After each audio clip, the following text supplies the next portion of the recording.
Hai kawan-kawan semua, jumpa lagi di channel Jojo Entertainment. Semoga kalian dan kita semua akan selalu diberikan kesehatan, banyak rezeki, digampangkan segala urusan yang baik dalam bimbingan dan perlindungan dari Tuhan Yang Maha Esa, serta dipanjangkan usianya. Amin. Yaps, pada kesempatan video kali ini kembali lagi Jojo Entertainment akan menyuguhkan atau memberikan beberapa informasi menarik tentang kiprah dari para artis dunia perfilman klasik di Indonesia. Nah, kali ini gue akan ngebahas tentang sosok aktris yang mungkin diantara kalian sudah dilupakan. Siapakah beliau? Yuk kita simak video selengkapnya. Cak cak.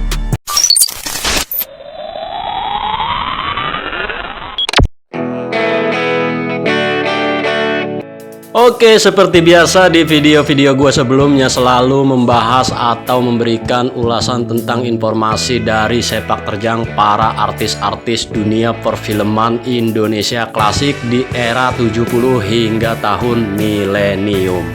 Nah, pada kesempatan di video kali ini gue akan membahas tentang sosok seorang aktris yang boleh dibilang pendatang baru, namun karirnya di dunia perfilman ini mampu menarik perhatian dari seluruh penikmat atau pecinta film-film klasik di Indonesia.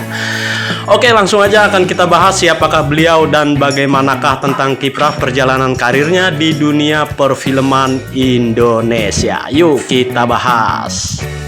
Masih ingat dengan sosok aktris ini? Ya, adalah seorang aktris perfilman nasional Indonesia pada masa era tahun 1980-an. Beliau yang bernama lengkap Sri Gudi Sintara atau yang biasa dikenal dengan nama panggungnya Gudi Sintara, merupakan seorang wanita berketurunan India dan juga Pakistan.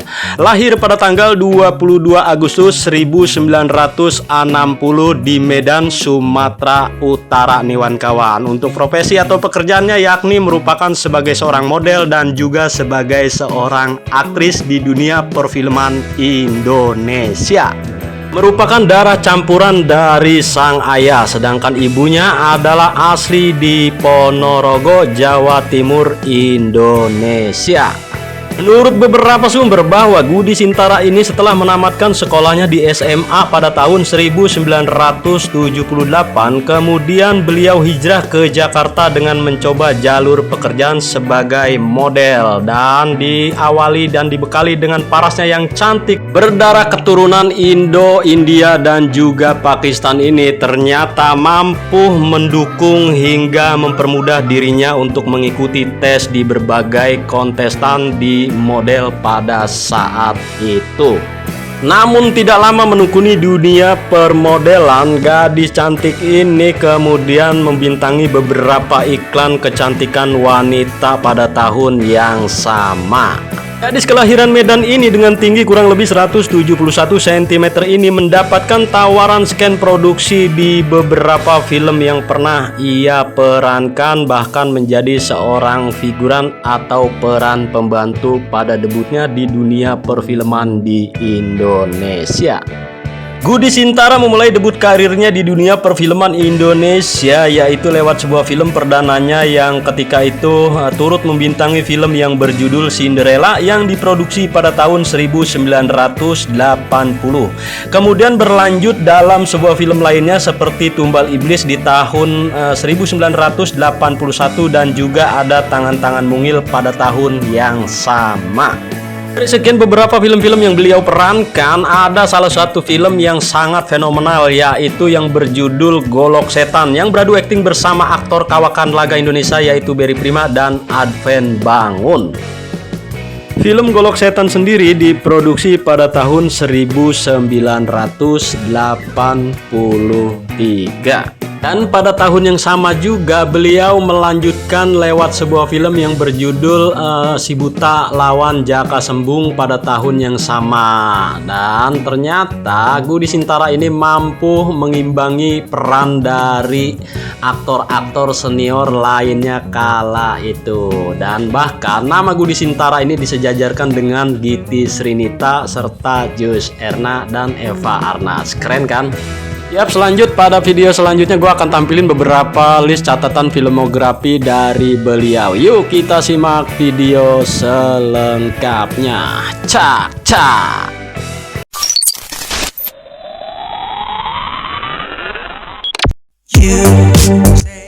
Yap, aktris cantik Sri Gudi Sintara ini adalah termasuk sosok seorang aktris wanita yang sangat laris manis ya pada masanya untuk mendampingi aktor-aktor terkenal Indonesia lainnya pada awal kemunculannya di beberapa dalam film-film yang pernah beliau perankan, yaitu pada awal tahun 1980-an. Yuk kita simak catatan filmografi beliau.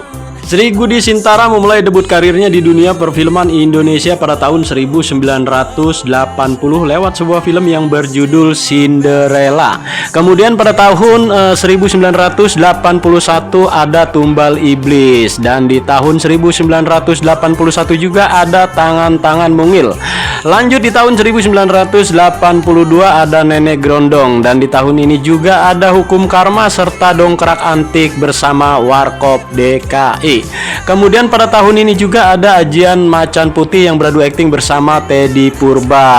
Kemudian pada tahun 1983 ada Si Buta lawan Jaka Sembung yang beradu akting bersama Berry Prima dan juga Adven Bangun. Kemudian di tahun ini juga ada Permainan Cinta serta Lara Jonggrang. Yaps, di tahun ini juga ada Golok Setan, kemudian ada Kawin Kontrak serta Ganesha yang beradu akting bersama Johan Saimima.